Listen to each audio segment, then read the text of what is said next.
네, 사건 이면에 감춰진 진실을 파헤쳐 봅니다. 도작가의 사건 수첩 시간인데요. 주중에는 변호사로, 주말에는 소설을 쓰는 작가로 살고 계신 분입니다. 판사 출신 변호사이자 추리 소설가인 도진기 작가 모셨습니다. 어서 오세요. 안녕하세요. 한 주 잘 도진기입니다. 보내셨죠? 네. 자, 오늘 어떤 이야기 들려주실 건가요? 예, 지난주에요. 제주지검이 그 과실치사 혐의로 그 기소 의견으로 송치받았던 관광객에 대해서 네. 기소유예 결정을 내린 사건이 있었어요. 오호. 그 사람이 죽었는데 기소유예를 했습니다. 과실치사라고 하면 이제 실수로 사람을 사망하게 한 경우가 과실치사잖아요. 예, 사람을 사망에 이르게 했는데 기소유예 결정이 내려졌다고요? 대단히 이례적이죠. 그러니까요. 예, 이거 어떤 사건인데요? 이게 사건의 발단은 사소한 거였습니다. 네. 그 제주시 서귀포 네. 한 제과점에서 음흠. 할머니가 그 출입문 앞에서 못 들어가고 이렇게 좀 힘들게 계셨던 거예요. 아, 출입문 열기가 좀 힘들어서. 예, 지팡이를 짚고 예. 그래서 그 관광객이 지나가다가 할머니 문을 열어드리려고 이렇게 하다가 도와드리는 차원에서. 예. 그러다가 이제 할머니가 어딘가에 잠깐 이렇게 좀 밀렸던 모양이에요. 아. 그래서 넘어지면서 다치셨는데 아하, 이거. 사망하신 겁니다. 아이고. 그래서 이 관광객이 예. 그 과실치사 혐의로 경찰 수사를 받았고 네. 최종적으로 경찰에서 검찰에는 과실치사 기소 의견으로 송치가 됐었습니다. 예. 그러니까 경찰이 이제 그 수사를 해서 이제 검찰에 그러니까 넘길 때는 이게 과실치사니까 기소를 해야 된다는 의견을 붙였는데 예, 검찰에 가서 기소유예 결정이 내려졌다. 예, 그런 거고요. 예. 예. 무슨 이 관광객이 예. 일부러 할머니를 밀쳤으면 당연히 기소겠죠. 그건 그렇죠, 당연히. 두 번째로 그냥 지나가다가 실수로 할머니를 부딪혀서 쓰러뜨려서 사망했다면 그것도 명백히 과실치사고 기소겠죠. 그렇죠. 근데 여기서 문제는 이제 시민들이 조금 뭔가 이의를 제기했던 부분이 그래도 할머니를 뭐 조금은 뭐 약한 그거지만 네. 도와주려다가 예. 할머니가 넘어지쳐가지고 사망했는데 예. 이것도 범죄냐라는 거죠. 잠깐만, 시민들이 나섰다고요? 왜냐하면 예. 검찰에서 이거를 좀 판단하기가 애매했던가 봐요. 기소를 할지 안 할지 말하자면 유죄를 할까 말까부터가 좀 애매했던가 봐요. 그래서 검찰 시민위원회라는 게 있습니다. 아, 예. 이게 뭐냐면 일종의 그 법원에서의 배심 재판하고 비슷한 거예요. 기소할지 말지를 그러면 시민위원회에 넘기는 겁니까? 예, 그렇습니다. 이것도 미국 법상의 그랜드 주얼이라고 예. 미국에서도 대배심이라고 해서 있죠. 예. 시민들이 기소 여부를 결정하는 제도가 있거든요. 네. 우리나라에 도입된 건데요. 예. 여기서 시민들이 상식에 판단해서 이 사람에 대한 어떤 법적 처분을 결정을 하면 음흠. 검찰이 웬만하면 따르게 되어 있습니다. 뭐 권고적 효력이지만 대부분은 따라요, 검찰이. 그럼 이거는 이제 검찰이 그 모든 사건을 다 넘기지는 않을 거고 예, 애매하거나 이런 경우에만 검찰 시민위원회도 넘기는 겁니까? 그렇죠. 법적인 결론이 딱 보이는 경우에는 하질 않고요. 예. 뭔가 어떤 시민들의 법적 뭐 상식이라든지 법 감정에 좀 의지해서 판단을 받아봐야 할 필요가 있다라는 사건을 이렇게 넘기는데 이 검찰 시민위원회에서 이제 이 부분에 대해서 숙고를 한 거죠. 그리고 이 사람이 도와주려는 의도에서 했는데 예. 결과가 나빴다고 해서 이 사람을 뭐 처벌을 해야 될 것인가 말 것인가. 이게 도와주려는 의도를 확인할 수 있는 뭐 다른 어떤 증거나 이런 것들이 충분히 있었습니까? 그 당시에 CCTV가 있었습니다. 그러면? 면밀히 검토해 본 결과 예. 지나가다 툭 쳐가지고 쓰러지신 게 아니었고 예. 할머니를 이렇게 문을 여는 걸 도와드리려다가 예. 이렇게 됐다라는 건 밝혀졌어요. 예. 근데 결과가 너무나 안 좋았던 거죠. 예. 그러면 이제 할머니가 그래서 이제 쓰러지고 나서 뭐 이제 그 구급차 부르고 뭐 하는데 이 사람 계속 돕고 이랬던 건가요? 예, 구급차가 오는 동안에도 할머니 옆에서 지키면서 아. 용태를 보고 이런 것들이 다 CCTV에 나왔습니다. 그러면 이거 뭐 다른 해석의 여지는 없는 거네요. 이제 도우려고 했는데 공교롭게도 결과가 이렇게 돼버린 거네요. 예, 그렇습니다. 법은 기본적으로 결과에 대한 책임을 묻는 시스템이기 때문에 예. 할머니의 사망에 대한 결과에 대해서 법적으로는 책임을 피하기 어려울 수도 있습니다. 네. 그래서 이 검찰 시민위원회에 넘겼는데 시민위원회는 결국 이게 그렇다고 해서 무죄는 아니다. 네. 하지만 기소해서 정식으로 또 재판을 받게 하는 것도 과하다라고 예. 해서 예. 유죄이긴 하지만 기소를 유예하는 그 기소 유예를 결정을 했던 거예요. 그러면 그러니까 그건 좀 이따 한번 좀 그러면 더 면밀하게 짚어보고 그래서 기소유예 처분을 내리면서 뭐 다른 또 처분이 붙었습니까? 그렇지 않습니다. 기소 유예로 그냥 이 최종적으로 이 형사 처분은 종결됐습니다만 네. 어쨌든 이제 이거 유죄인 거죠. 네. 그리고 그 과정에서 이 남성은 또 그 할머니 유족들한테 손해배상을 해줬습니다. 아, 자발적으로? 유족과 협의가 있었겠죠. 예. 그래서 결국은 이제 민형사적인 책임을 지게는 된 거죠. 네. 그렇게 됐던 거고요. 예, 그래서 이 사건에 대해서 법 이론적으로만 따지면 선의였다고는 해도 음. 결과에 대해서 왜 그렇게 부주의했어라고 책임을 묻는 거기 때문에 네. 민사상 형사상 책임을 피하기는 어려워 보입니다. 자, 근데 여기서 제가 이제 잠시 뒤로 미뤘던 걸 좀 궁금한 걸 여쭤봤는데 과실이라고 하는 거에는 예. 자, 그럼 과실에도 종류가 있다는 얘기가 되잖아요. 지금 이거에 따르면. 그러니까 내가 저 사람을 그러니까 그 상황 그러니까 죽일 생각이 없다. 했는데도 그런데 과실에서 툭 친 것도 과실이고 지나가다가 근데 도우려고 했던 것도 과실인데 그럼 과실에도 등급이 있는 거냐? 동기에 따라서 이렇게 되는 겁니까? 얘기가? 과실은 하나입니다. 그러니까. 법적으로 과실은 하나인데 다만 여기에서 예. 그 과실에 이르게 된 행위의 동기를 따져서 동기. 예, 그래서 처분을 많이 경감해 준 거죠. 예. 그 유죄인 것은 변함이 없습니다. 예. 그렇죠. 다만, 예.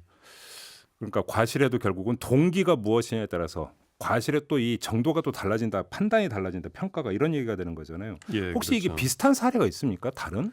이게 그 사실 이번 사건을 두고 시민들의 반응은 좀 극과 극으로 갈렸던 것 같아요. 댓글들을 보면 예. 이게 뭐 그래도 책임져야지라는 어떤 시각이 있고 예. 그런 반면에 이런 식이라면 사람을 도우다가 이렇게 낭패를 보는 게 그 우리 법이라면 이제 돕지 말아야겠다. 뭐 이런 시선도 또 있습니다. 예, 그런 얘기 나올 수 있죠. 예, 그래서 사실 이게 어떤 비슷한 중국의 사건을 떠올리게 하는데요. 네. 이 중국 사회를 한번 크게 흔들었던 아. 펑위 사건이라고 있습니다. 그래요? 몇 년 전 사건인데요. 예. 이게 할머니가 역시 그 어떤 등장 인물이었는데 네. 버스 정류장에서 인파에 밀려서 할머니가 막 이렇게 넘어졌어요. 막 사람들이 발피려고 하던 차에 예. 이때 그 일용직 노동자인 펑위란 사람이 유일하게 할머니를 도운 거예요. 예. 할머니를 구해내고 부축해서 병원에 데려다 줬습니다. 예. 그런데 오히려 이제 할머니 측이 이 펑위를 고소했어요. 왜요? 그 당신이 나를 넘어뜨렸다라고 예. 해서 다른 사람들은 다 사라지고 없으니까 펑위를 걸고 넘어진 거예요. 그래서 그래. 결국 야. 법원 이거 우리 속담 있잖아요. 뭐 물에 빠진 사람 그 구해줬더니 보따리 내놓으라고 그렇죠. 한다. 그게- 딱 그 경우잖아요. 그렇죠. 그게 시민의 상식이겠죠. 야. 게다가 법원이 예. 그 펑위한테 할머니 치료비의 40%를 부담하라 이렇게 판결을 내버린 거예요. 야, 그분 되게 억울했겠네요. 예, 그래서 이 판결 이후로 예. 이 판결이 전국적으로 중국 전국에서 거센 비판을 받았고 이 사건이 그 이후로 중국에서는 이제 지나가던 사람 돕지 마라라는 그런 풍조가 생기게 된 원인이었어요. 아니 판결이 그렇게 끝났어요? 그럼? 예, 야, 그거 진짜 황당한 판결 아니에요? 그거? 그렇죠. 오. 그래서 이 풍조가 너무 퍼져가지고 예. 이제 서로 막 나몰라라니까 예. 중국 정부가 이제 도저히 보다 못해서 법을 만들었습니다. 어떤 법이요? 그 남을 도우려다가 예. 뜻하지 않게 남한테 피해를 입힌 경우에 예. 민사 책임을 지지 않는다는 법을 만들었어요. 몇 년 전에. 아이고 참 이거 웃을 일이 아닌데. 예. 아, 그러면 이 펑이라는 사람이 그 할머니를 구하려다가 그러니까 그러니까 그 본의 아니게 부상을 입힌 건 실제로 있었나 봐요, 그러면? 그러니까 이게 정확한 사실관계가 전해지진 않았는데요. 네. 그 판결이 이렇게 났지만 중국의 네티즌들은 네. 펑위가 도우려다가 그 억울하게 지금 그 약간 소위 덤태기를 썼다 이렇게 보는 거죠. 그 다른 사람들이 다 사라지고 없으니까 유일하게 특정 가능한 펑위만을 상대로 지금 할머니 측이 네. 책임을 물었다 이렇게 보는 거죠. 지금 그 많은 분들이 문자 주시고 계신 게 그런 거예요. 1965님이 앞으로 약한 사람 도우지 맙시다. 유유 이렇게 보내주셨고 2130님 그럼 어려운 상황에 처한 사람 외면하고 가야 할 것 같네요라는 이런 의견을 주셨는데 그 제가 이번 사건에서 어떤 그 결국 이제 이런 그 중국의 펑위 사건이 극단적인 경우겠지만 네. 이런 사고 방식 그러니까 이런 분의 의견이 사실은 또 우리가 틀렸다 할 수 없는 거거든요. 그 조금 그 아니, 우려되는 그러면 부분이 있습니다. 거꾸로 어떤 봉변을 당하고 있고 그러니까 어려운 상황이 있는데 그거를 그러니까 그 돕지 않고 그냥 가버리는 경우에 예. 그럼 이게 그러니까 이거는 그냥 그러니까 어떤 인륜의 문제가 되는 겁니까? 법적으로도 문제가 되는 경우가 있습니까? 그러니까 사실 이 사건의 반대면에도 그런 문제가 있습니다. 예. 그 소위 이제 착한 사마리안법이라고 해서 예. 그렇다면 어려움에 처해 있는 사람을 돕지 않으면 그건 또 죄인가? 그럼 제가 질문드린 게 바로 예, 그거죠. 바로 그 점이신 것 같은데요. 예, 예. 이것 또한 우리나라에 명백한 사건 케이스가 있습니다. 어떤 사건이 있어요? 몇 년 전에 그런 일이 있었어요. 택시가 네. 승객 두 사람을 태우고 가다가 택시 기사가 심장마비가 갑자기 왔어요. 아이고. 그래서 앞차를 들이받고 섰는데 예. 위험한 상황이었죠. 예. 근데 뒤에 승객이 공항에 가야 됐어요. 예. 그래서 트렁크에서 빨리 이제 골프백을 꺼내서 공항으로 떠나버렸습니다. 다른 택시 타고. 예. 그런데 그 119라든지 구조신 그곳 안 해주고 가버린 거예요. 기사분은 완전 의식을 잃고 쓰러졌을 거고. 쓰러졌다가 이제 사망했습니다. 아이고. 그래서 이 승객에 대해서 형사 책임을 좀 물을 것인가의 문제였는데 어떻게 됐어요? 무혐의입니다. 그래요? 예, 이 경우는 또 우리나라에 위험에 처한 사람을 돕지 않으면 처벌한다는 조항은 없기 때문이에요. 소위 선한 사마리아인법이란 건데 없습니다. 우리나라에는. 이런 법이 없습니까? 예, 그럼 우리나라에서는 법리적으로 그 문제될 건 아무것도 없는 거예요? 문제될 것은 좀 법적으로는 없죠. 법적으로는? 예. 야, 좀 그렇다 근데. 이게 나라마다 예. 다릅니다. 근데 그럼 다른 나라에 혹시 이런 법이 있는 나라가 있어요? 유럽 같은 경우는 있는 나라가 좀 많습니다. 어려운 상황에 처한 사람을 돕지 않으면 예. 죄로 취급하는 나라도 좀 있어요. 꽤 많습니다. 오, 근데 오. 영국이나 미국은 예. 없습니다. 우리나라가 영국이나 미국에 따른 거죠. 네.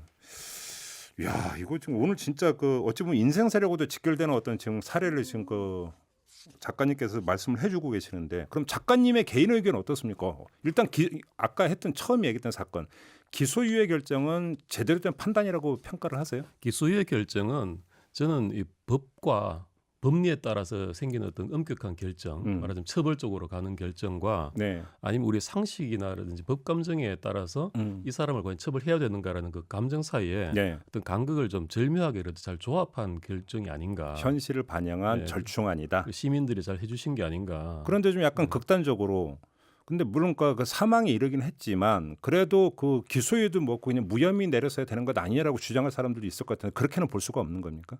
그거는? 그게 그렇습니다. 이게 법이지 않습니까? 법은 우리의 정의 감정과 조금은 거리가 있는 거거든요. 그러니까 아무튼 이제 그 사망에 이르게 됐으니까. 예, 결과에 대해서 그렇죠. 책임을 결과에 대해서. 묻는 것이 법이기 때문에. 네. 그러면 조금 전에 말씀하셨잖아요. 착한 사마리아법. 예. 이 제정 필요성은 어떻게 생각하죠? 그러니까 이게 나라마다 다르다고 했지 않습니까? 네. 말하자면 그게 그 나라 그 공동체의 구성원의 합의에 따른 문제라는 생각이 들거든요. 야, 이건 진짜 사회적 합의가 필요하긴 예. 하겠네요. 법으로 강제할 수 있는 것도 아닌 것 같기도 그렇죠. 하고. 우리나라에 예. 원래 일제 강점기 때 이게 있었습니다. 이런 법이 있었어요. 예, 그 어려운 사람을 돕지 않으면 처벌한다는 법이 있었어요. 잠깐만, 그건 일제가 만든 법입니까? 그렇죠. 일제 쟤네들이 남의 나라 침탈해갖고 그러면서 무슨 뭐 남을 도우라고, 그것도 웃기네. 그래서 예. 약간 아무튼 예. 그 유럽 법제로 수입하면서 그대로 들여온 것 같은데요. 네. 근데 우리나라가 이제 1953년에 네. 우리나라 독자적인 형법을 만들면서 이게 사라졌습니다. 오히려. 근데 우리나라가 사실은 지금 우리 사회가 좀 약간은 그래도 개인주의보다는 예. 그 집단주의적인 성이 좀 있지 않습니까? 그런 점에서 이게 없다는 게 좀 의외이긴 한데 네. 어떤 그 연역적인 이유는 있습니다. 그 53년이면 전후 아닙니까? 전부 다 굶어 죽고 어려운 사람 천지예요. 그렇네. 근데 거기서 누가 누구를 도와라 돕지 않으면 범죄다라 하기가 힘든 말 상황이었던 그대로 거죠. 각자 도생의 시대였으니까. 예. 그게 이제 아직까지 이어져 오고 있는 거죠. 그럼 마지막으로 MBC 비니로 서영민님이 이런 질문을 주셨는데요. 응급구조 면책 규정이 있지 않나요? 이런 질문을 주셨는데 이거 어떤 이야기입니까? 정확한 말씀이십니다. 예. 이게 예. 아까 제일 처음 얘기로 돌아가서 제주도 그 할머니 사망 사건에서 유죄로 됐지 않습니까? 네. 그런데 이런 경우에 민형사로 면책되는 유일한 경우가 딱 한 경우가 있습니다. 어떤 경우인데요? 이거 금방 말씀하신 그 내용인데요. 예. 응급 의료에 관한 법률에 그런 규정이 있습니다. 생명이 위급한 응급 환자한테 예. 그 선의로 응급 조치, 이를테면 심폐소생술 예, 같은 걸 예, 하다가 예. 이렇게 뭐 갈비뼈를 부러뜨린다든지 예, 이렇게 예. 할 수 있지 않습니까? 예, 오히려 예. 그런 경우에는 고의나 일부러 했거나 예. 중대한 과실, 너무나도 과실이 중하거나 하는 경우가 아니면 민형사상 책임이 면책된다는 규정이 딱 하나 있어요. 그럼 당연한 얘기 아니에요. 심폐소생술하다 보면 갈비뼈 부러지는 경우 종종 있다는 얘기 저도 들었는데. 예, 그렇죠. 그러니까 그건 당연히 면책을 해줘야지. 예, 그게 법제방 이게 하나 딱 있고 네. 그 나머지 경우에는 예외가 없다고 딱 보시면 이런 됩니다. 한 경우 말고는 없다. 예. 야, 이건 한번 우리가 한번 그 사회적으로 좀 화두를 던지신 것 같아요. 한번 저희가 사회적인 토론이 필요한 그런 거리가 아닌가 싶은. 그럴 것 같습니다. 그러게요. 이런 생각을 좀 하게 되네요. 알겠습니다. 다 도작가의 사건 수첩 이렇게 마무리를 해야 될 것 같습니다. 고맙습니다. 예, 감사합니다. 도진기 작가와 함께했습니다. 이슈의 핵심을 꿰뚫는 예리한 시선, 믿고 듣는 진품 시사 김종배 시선 집중.